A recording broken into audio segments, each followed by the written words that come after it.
Hello and welcome to today's YouTube video. Today we're going to be going over the concept of pawn structures. Now, contrary to the title and what I just said the video is about, it's actually going to be about plans related to pawn structures. Now, what do I mean by that? Well, essentially, the game plan stems from the pawn structure that exists in the game, and I'm going to show you a couple examples. And my first example is going to be from the stonewall position from white. I'm just gonna try and do like a basic kind of example. Not gonna be like a perfect opening or anything, but I'm just gonna get the pawn structure that you typically want. So in the stonewall, you don't really care about the bishop on c1 for quite a while. You can play the London, but that's not the stonewall. And I want to demonstrate the pawn structure. So we're going to play a stonewall here. e3, let's say opponent responds with knight out to f6, and you respond with bishop e3. They respond with, I don't know, e6. This isn't a great response, but it is all right. And we are going to play c3, and the opponent's going to play c5, and we're going to play 4. And this is officially the stonewall pawn structure, and I can finally get some ideas going. So, main ideas in the stonewall are control the e4 square with your own pieces, such as knight d2, and the bishop is already controlling e4. So that is a very common plan to stop the enemy knight from coming to e4, allowing them to play f5 themselves. Another common idea is simply put your knight on e5. That's an entire point. You want to get the Pillsbury knight. That's a real chess term. Look it up if you don't know about it. Naroditsky did a video about Pillsbury knight as well. If you want to look that up, I really liked that video by him. And also, if you want to learn more about the stonewall, Chessbra is currently doing a stonewall series, which is very good. I like their opening series. Their opening series are generally very good. So yeah, recommend those videos. But yeah, anyways, getting back to my video, essentially what you want to do is put your knight on e5, castle, and I'm just going to come up with like a sample game plan here. And then you castles, knight e5. Taking is like always bad because you take with the f pawn. If they take on d4, you take back with the e pawn, getting rid of this weakness on e3, and just opening some files for your own use. But let's just continue with some more game plans. I'm not going to make the best moves with black, but you get the general idea. Knight d2, again controlling this e4 square, stopping the enemy knight from coming to e4. Let's make another move. Let's say a rook c8, something somewhat sensible. Now you want to go with queen to f3 and start attacking. Now, the reason this is called the Pillsbury knight is I believe there was a chess master. I can't quite remember the name, but I know they had the name Pillsbury, something Pillsbury. And they popularized this very strong knight on e5, and kind of with the stonewall structure as well, with pawns on d4 and f4 supporting the knight on e5. And it's just really simple to attack with this kind of structure and this piece setup.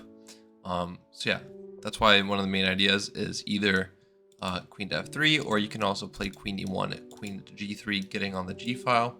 But oftentimes you want to actually team up with your bishop and put your queen on h3. Another idea is rook lifting as well. Rook lift to h3 instead of your queen. Queen is obviously more versatile in attacking. So let's play a somewhat normal move for black here. I don't know, maybe beginners will play c4. It's a terrible move, but you just go bishop back. Let's say opponent plays bishop e6. Not really doing anything. Queen h3. Again, hitting this pawn.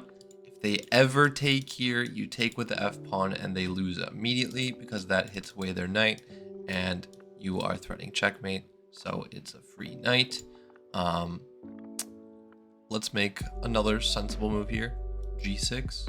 I think that's somewhat sensible here. Cutting off the bishop.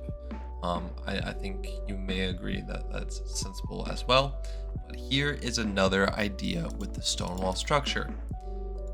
Even though it's not very principled, don't do this if you aren't like absolutely sure that it works and the center's kind of closed like this. G4.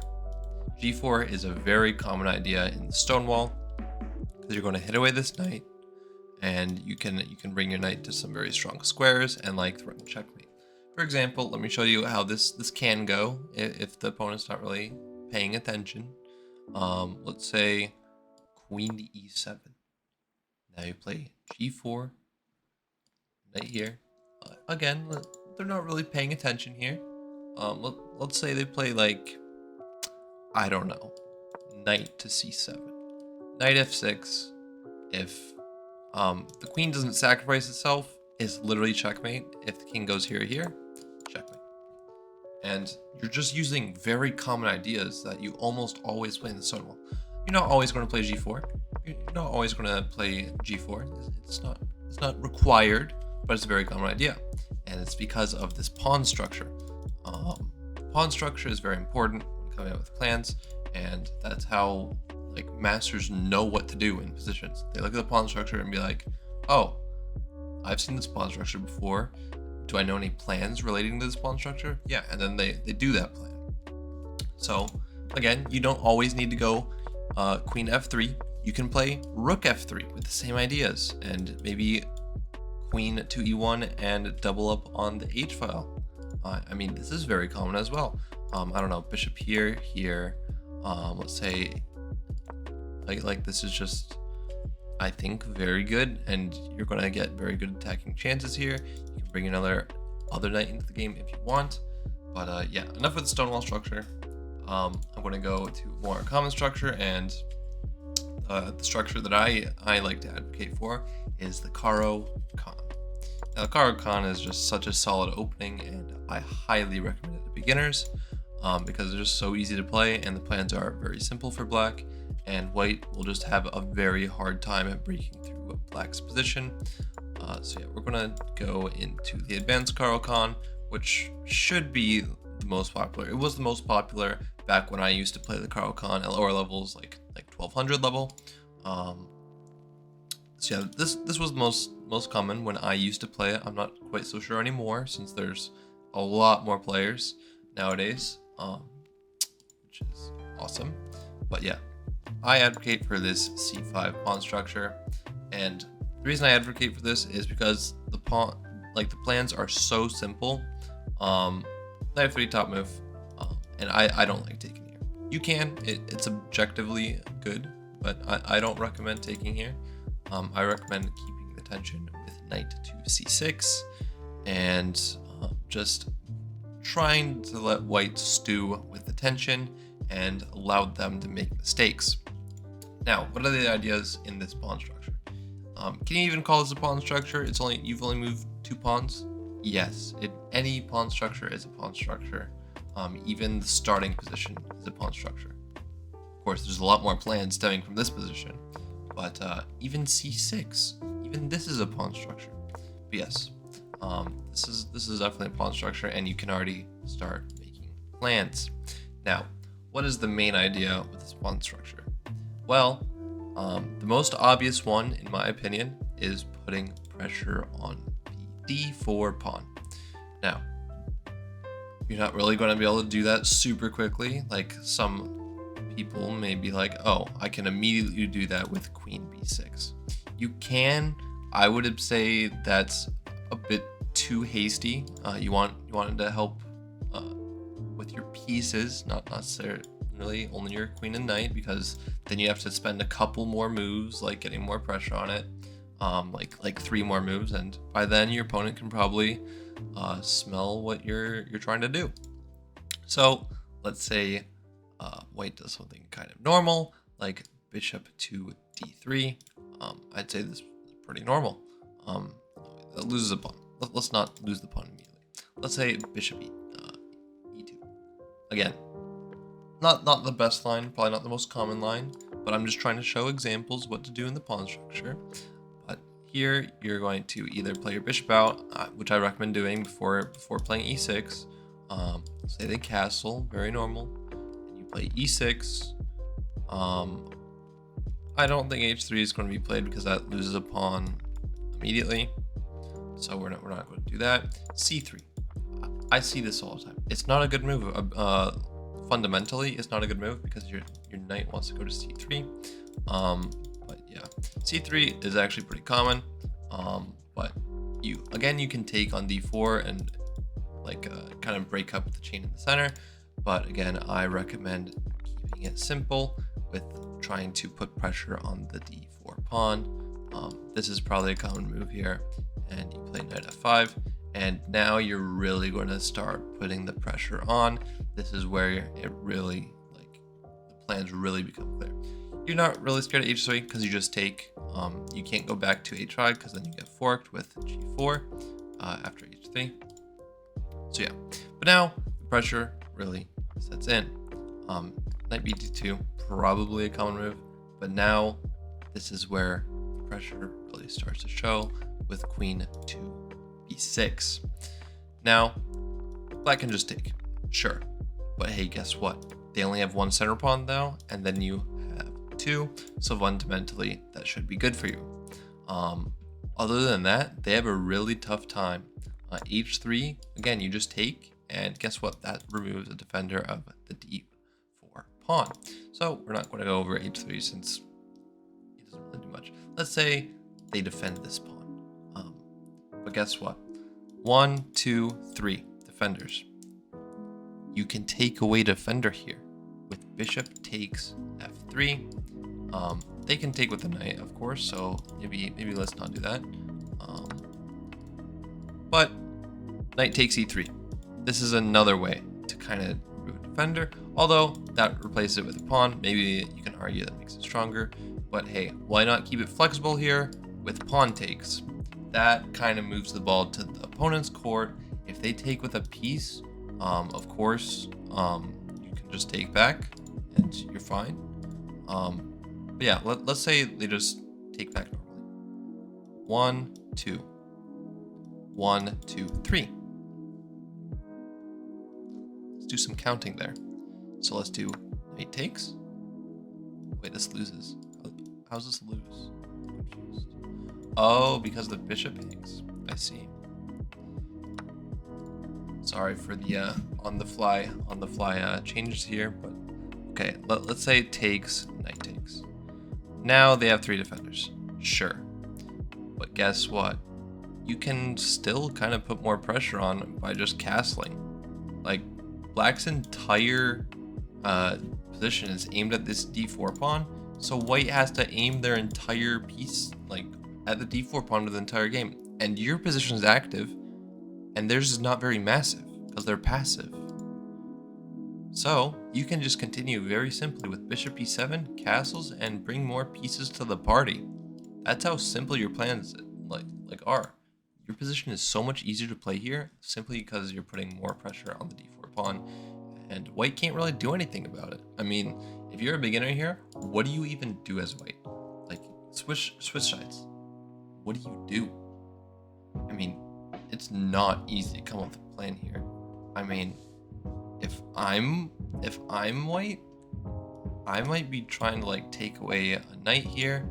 I don't even know how you do that because bishop d3 seems like it loses to knight takes. Does this lose? No, it doesn't, because you have this check, so you can just take and win. So maybe I do try and remove the knight with bishop d3. Bishop d3 is a legitimate idea to try and double the pawns on the f file and weaken the pawn on d5. But yeah, now we're gonna go to Jobaba London, sorry, because this is a pawn structure that I should know, because this is my opening. Well, not my opening, but this opening that I play as white. And let's just go to the main line, not the main line, but I would say the most common, b5, and the most common response, although it is objectively the worst out of the top 3 responses, is bishop to d6. Now, this pawn structure is very nice to play as white because there's a permanent weakness on b6, so you can very easily stem plans from that. And I'm just going to play some theory here. Don't worry about it. I'm going to play e3, opening up the bishop. Let's say white plays knight to c6. You play knight to f3, stopping any potential of the pawn pushing immediately. Let's say black castles. Now you can play c3. Black plays rook to e8. This seems like a very obvious plan for black, but now white has this devious move, h3. Now, black's like, Bozo, what are you doing? You just allowed me to play e5. But hey, guess what? Your idea is go back to h2. This may seem a little bit passive, but it's actually quite nice because essentially you're going to try and permanently exploit the weakness on the d6 square.